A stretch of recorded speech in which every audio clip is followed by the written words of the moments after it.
Good morning everyone. Welcome to the video tutorial of class 6 science.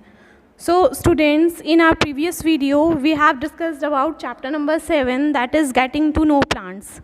Okay, so now here in this video we will be doing chapter number 8, that is body movement. Right. So as we all know that all living organisms show movement. Okay, for example, our teeth chew and grind the food, the heartbeat to circulate the blood to all parts of the body, and we see objects around us by moving our eyeballs. The chest moves up and down as we breathe. Okay, so the change in the position of any part of the body with respect to its axis is known as movement. We can observe the shoot system of a plant move in the direction of sunlight, and the roots move or grow in the direction where water is available in the soil. The leaves of the mimosa plant also move when touched by hand. The flowers of the daisy plant move at night or close up at night. So we can say that the movement of a body part is necessary for all the life process of all the living organism. Okay, so how can you define movement? Movement is when the living organism moves a body part or parts without any change in the position of an organism. That is known as movement. When the living organism moves a body part or parts without any change in the position. And what is locomotion? Locomotion is when the movement of a part of the body leads to change in the position and location of the organism. For example, walking, running, swimming, etc. all are the examples of locomotion. So the movement of the whole body of an organism from one place to another is known as locomotion. And what is movement? Movement is when the living organism moves a body part or the parts without any change in the position. Plants are mostly fixed to the ground, so they do not show locomotion. And animals have the ability to move from one place to another. That is why they can show locomotion. So animals have the power to show locomotion, but plants do not have the power to show locomotion.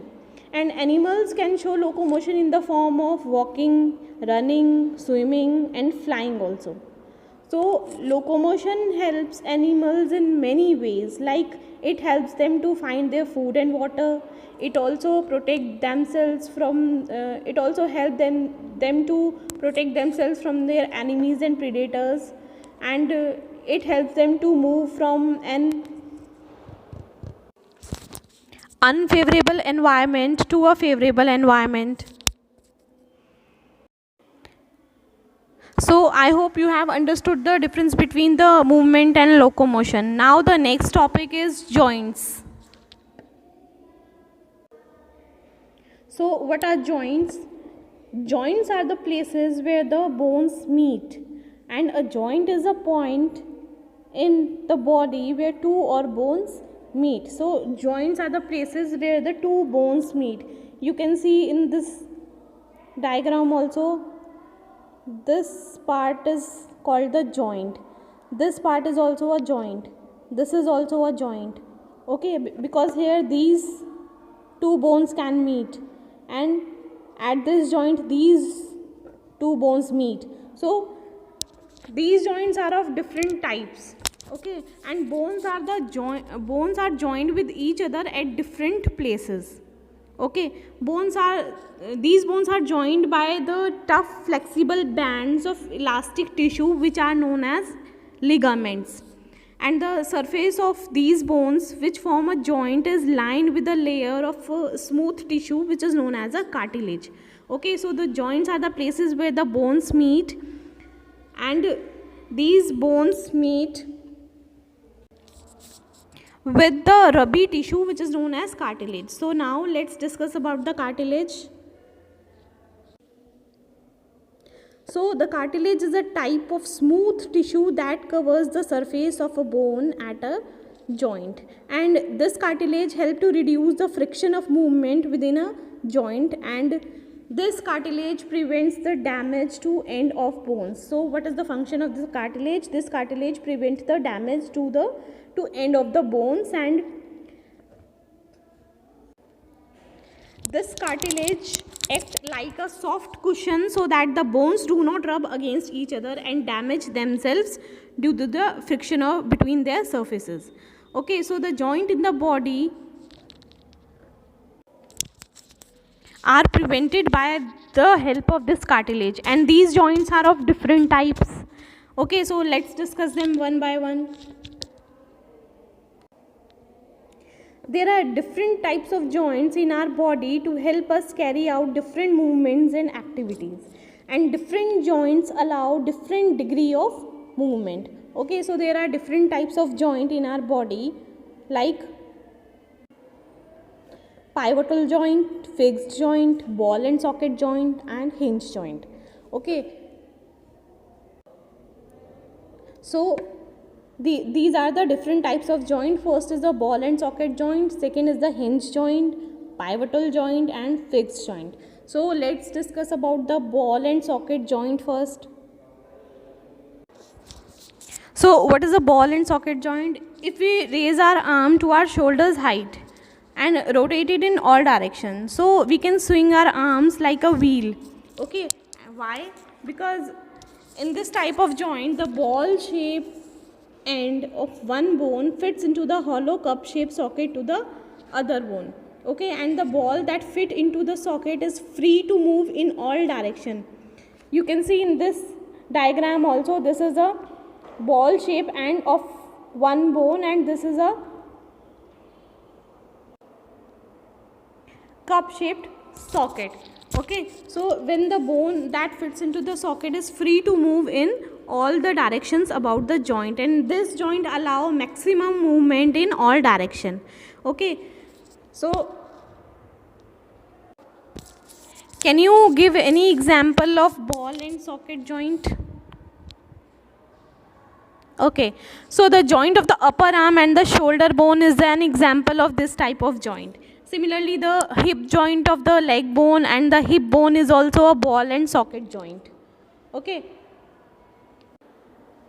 so in ball and socket joint, the rounded end of one bone fits into the cavity of the other bone, and such a joint allows movement in all directions. So the ball and socket joint allow movement in all direction. Okay, now the next type of joints are hinge joint.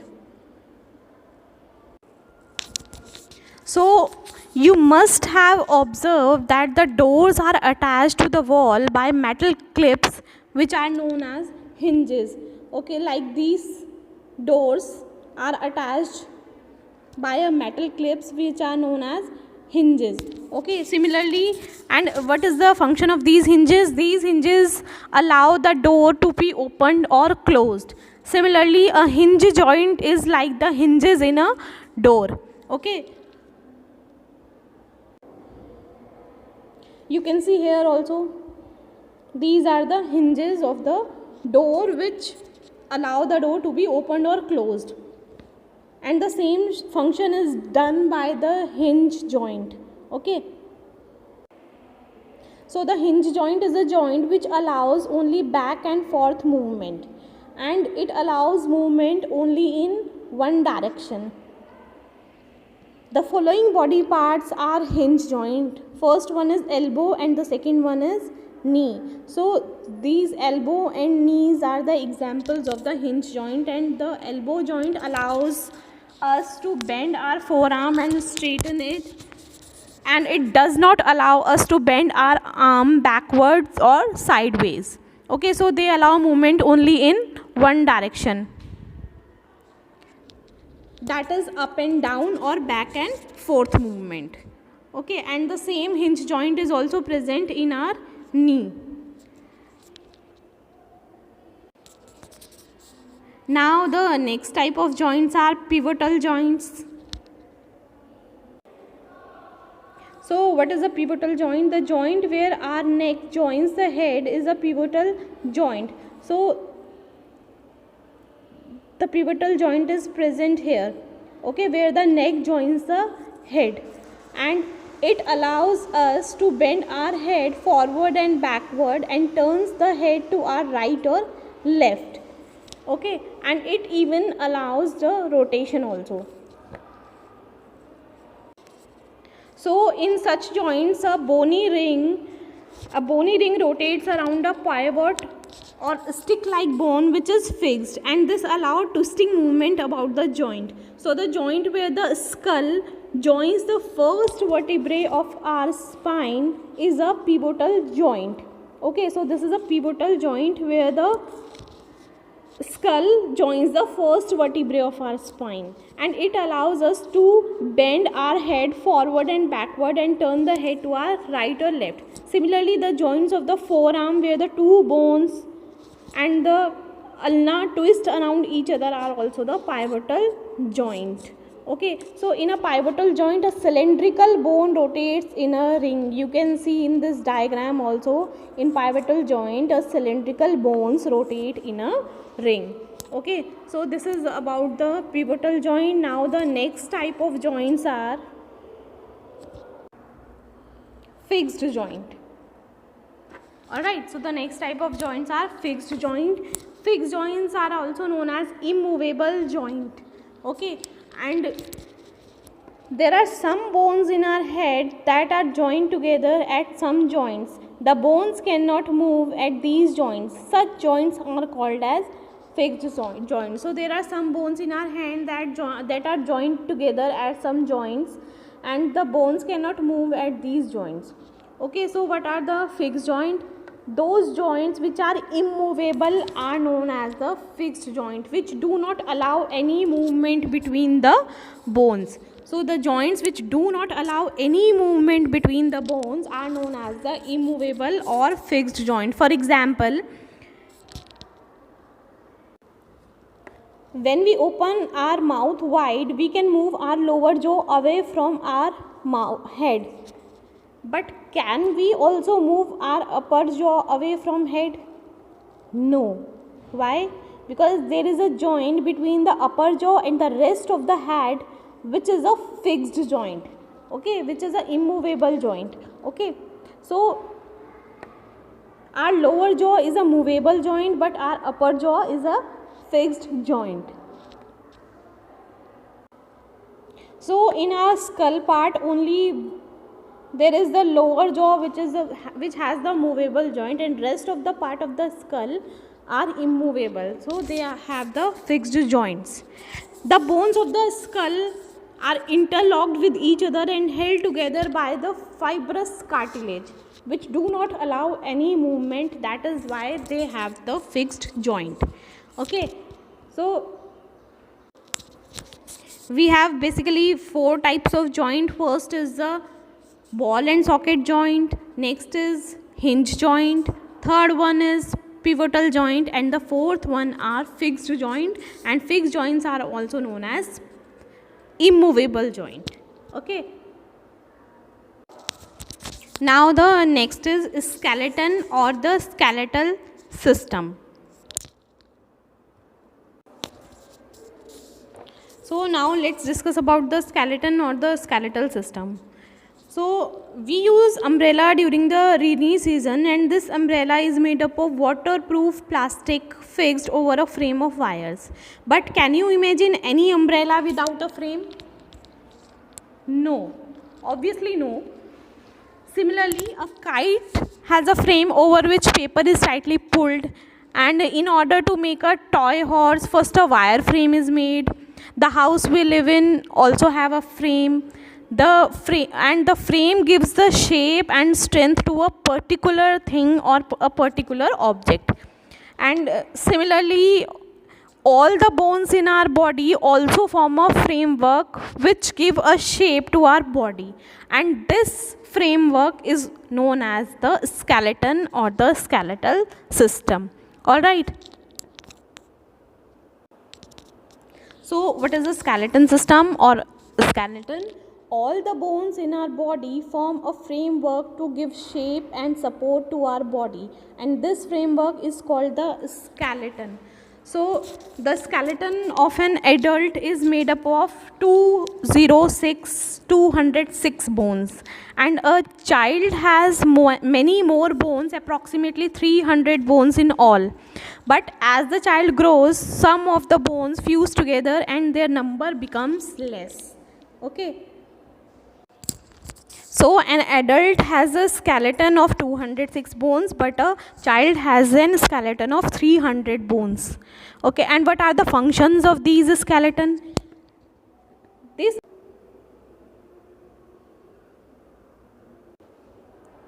So the first part of a skeleton is skull. The skull is made up of 22 bones. This skull is made up of 22 bones which are joined together. It encloses and protects a very important part of our body, that is brain. So the skull provide protection to our brain. Okay, it is a protective layer for the brain. It also protect our eyes, ears and nose. Skull gives shape to our head, and all the bones of the skull are immovable except the lower jaw, as we have learned earlier also. The lower jaw is movable and rest of the bones are immovable. Okay, so the skull is the bony structure that consists of a brain box and the facial bones. The lower jaw is only movable bone in the skull, and this lower jaw enables us to chew our food and speak. Okay, so this is about the skull. Now let's move forward. Now the next part of the skeleton is the rib cage. This is the diagram of a rib cage. There are 12 pairs of ribs.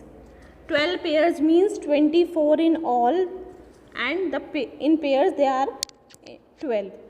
Ribs join the chest bone and the backbone and together to form a box. So the ribs join the chest bone from the front and the backbone from the back, and together form a box. So there are 12 pairs of thin and curved bones which are known as ribs or the rib cage, and the ribs, and these bones form a rib cage which protects the heart and the lungs. So this box is known as the rib cage, and some important internal parts of our body lie protected inside this cage are heart and lungs. So this rib cage provide protection to the heart and lungs, and the chest bone is known as sternum and the backbone is known as the vertebral column.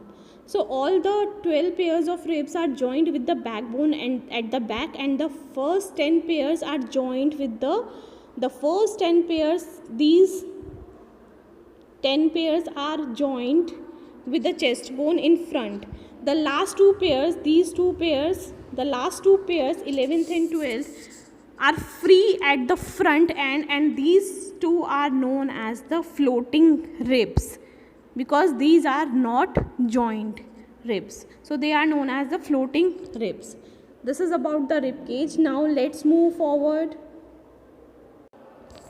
Okay, so the next is the backbone or spine or the vertebral column. This backbone runs from neck to hips, and it is made up of 33 small bones which are known as vertebrae, and these vertebrae placed vertically upon each other. Okay, so in this backbone is made up of 33 small bones,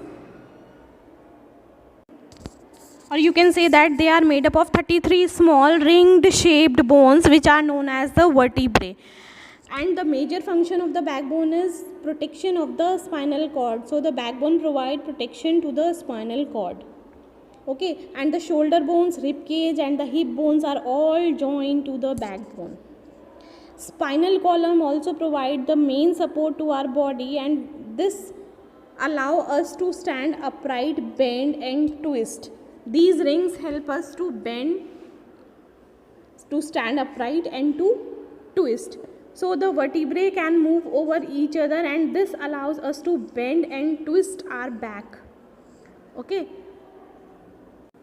So what is the main function of backbone? The main function of backbone is to protect the delicate spinal cord. Right.